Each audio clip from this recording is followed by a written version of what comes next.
The young man sneezed yet again. He wondered whether he'd ever get used to this dusty backwater, with its strange foods and strange religion and even stranger people. He rolled up the mat that he'd been sleeping on and stretched as the sun shone into his shared room. Most of the others were already up and about the place. What will today bring, he mused. The master hadn't been in a good mood over the past while, so it was best to avoid him if possible, and yet he had to be within hearing distance if the master shouted, unless he wanted another beating. No thanks, he thought. I'll just try to keep everything nice and sweet. Not that he got to decide very much of anything. His sphere of influence was strictly limited to doing what he was told, when he was told, and as quickly and efficiently as he could. He had never known freedom. That was for somebody else. Though it was possible that a master could set you free, he didn't think that was a likely eventuality with his boss. Suddenly, his thoughts were disturbed by a commotion outside. The master was on the move. Time to be near if needed. I hope it's not another row with these religious freaks with their long beards and strange clothes, he thought, as he remembered the last time the master had threatened to kill a whole group of them.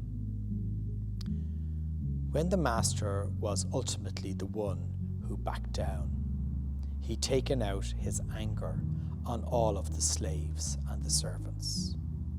Everyone was terrified for weeks. The shuffle of feet and of chains clanking on the marble announced the arrival of a guest.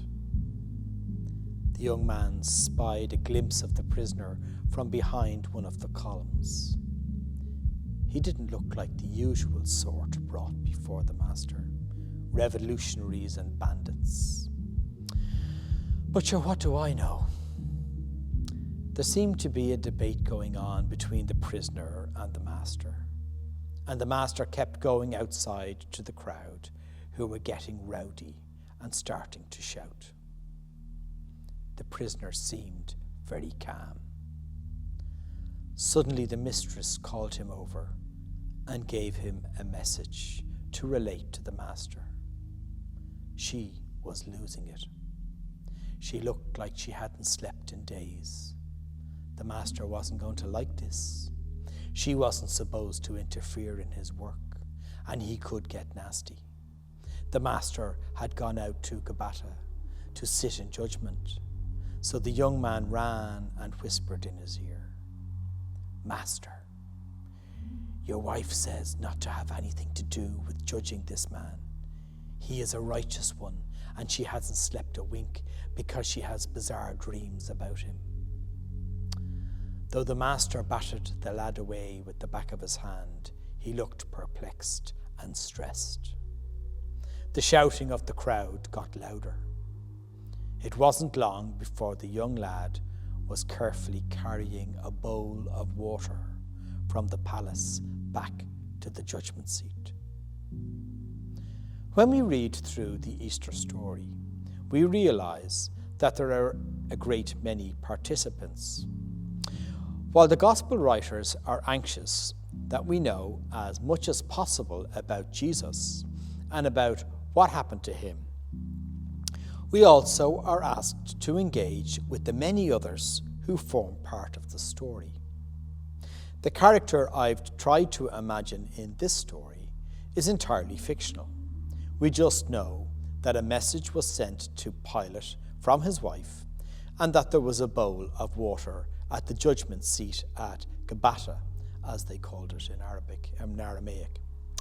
Somebody had to put it there, and it's unlikely that Pilate carried it himself. I imagine that the most of the people in the crowd shouting, or the soldiers who beat Jesus, or the staff in the governor's palace, thought of the events as not anything particularly exceptional or outside the ordinary. And yet, on that day, the world was changed forever. That statement is true, even if you do not believe that Jesus was the Son of God. What the religious leaders and Governor Pilate might have thought would all be forgotten in a few weeks was to literally change the course of history. The prisoner, Jesus Christ, would die that very day after a sham trial, where the judge Pilate knew that he was innocent. Both would be remembered forever. And in fact, they are bound together in a confession of faith. You know, I believe in God the Father Almighty, and then I believe in Jesus Christ, his only Son, our Lord, etc. He suffered under Pontius Pilate, was crucified, died, and was buried, and on it goes. The discussion between Pilate and Jesus, outlined in the four Gospels, is fascinating. Pilate is a cynic who tried to show his power over Jesus by reminding him that he had the power of life and death. Jesus is not cowed or intimidated by him because he knows that Pilate has no power unless God the Father gives it to him. In all his years as a Roman official, Pilate could not have encountered anyone quite like Jesus. We know nothing else about his wife, except that she had some sort of strange spiritual experience.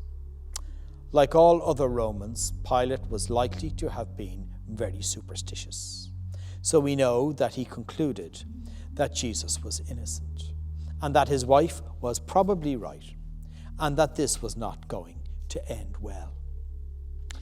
If there was any vestige of justice or right in him, he knew what the right course of action was: acquittal.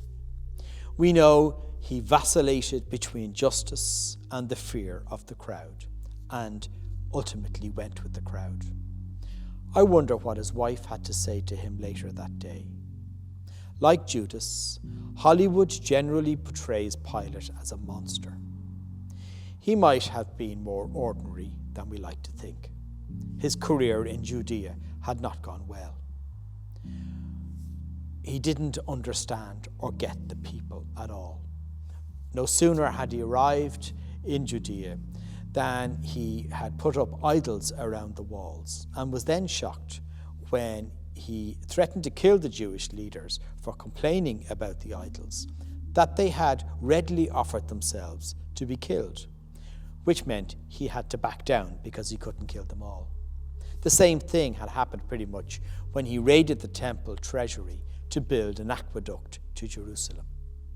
A new Roman emperor, Tiberius, was on the throne, and he wanted peace in the regions, not insurrection.